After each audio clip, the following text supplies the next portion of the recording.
Alors l'automatisation des fonctions de stockage et de manutention, c'est un process qui est pas nouveau, hein, qui date de plus de 30 ans, on en a la preuve derrière nous, hein, puisque cette installation elle a été démarrée en 1985.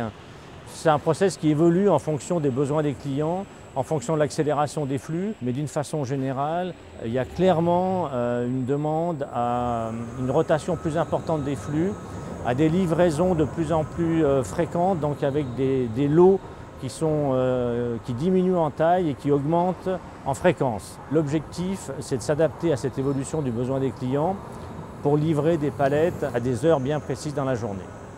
On essaie d'être toujours, je dirais, à l'avant-garde de la technologie. Deux exemples précis. Un qu'on peut voir ici, c'est la mise en place de balancelles automotrices qui permettent de desservir toutes les zones d'expédition depuis n'importe quel point du magasin dans des temps records. Donc ça répond à cet objectif de flexibilité et de délai d'intervention. L'autre exemple, c'est la palettisation robotisée par couche. Et là, l'objectif, c'est de livrer des palettes préparées. Donc sur chaque palette, on peut avoir jusqu'à 4, 5, 6 références de façon à réduire les volumes de stockage dans les points de vente. Puisqu'en fait, sur les points de vente, on veut directement mettre en rayon les produits. Depuis le camion, on va directement en rayon. On ne passe pas par un stock intermédiaire. Donc voilà, ça fait partie des évolutions sur lesquelles nous, on a des réponses à apporter. L'innovation n'est jamais terminée. Par définition, c'est un process sans fin où on apporte toujours des choses. Alors c'est plus ou moins spectaculaire. Il y a des choses qu'on voit, il y a des choses qu'on ne voit pas. Ce qu'on ne voit pas, c'est toute l'amélioration des systèmes de commande, les performances, l'interface homme-machine, l'ergonomie, la convivialité, la réduction des temps de diagnostic.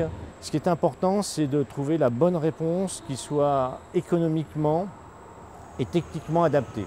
Le stockage, il est entièrement automatisé depuis longtemps.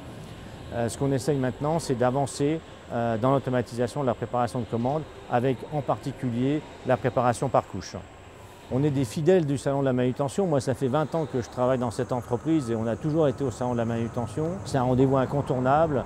C'est l'occasion de présenter nos innovations, de rencontrer nos clients et puis bien entendu de découvrir de nouveaux prospects. Là, on a vraiment un exemple typique d'une installation qui a évolué, puisque cette installation a été mise en service en 1985, donc déjà avec des transstockeurs Alstef à l'époque, où elle a bénéficié de deux plans importants d'extension, un en 91 et le dernier en 2011.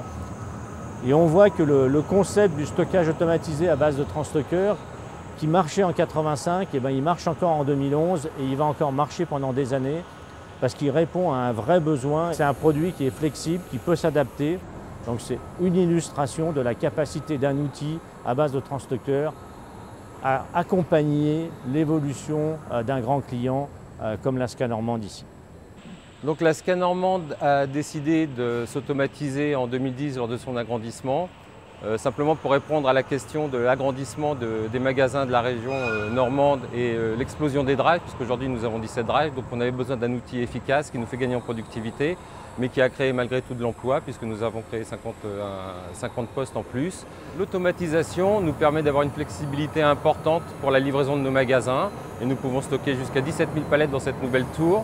Mais la Scanormande était habituée à l'automatisme, puisque nous avions créé en 1986 et en 1991 des premières tours automatisées. Et tout ça avait été fait parce que nous n'avions pas de foncier sur le site de Lisieux, et ce qu'on n'a pas pu faire à l'horizontale, on l'a fait à la verticale.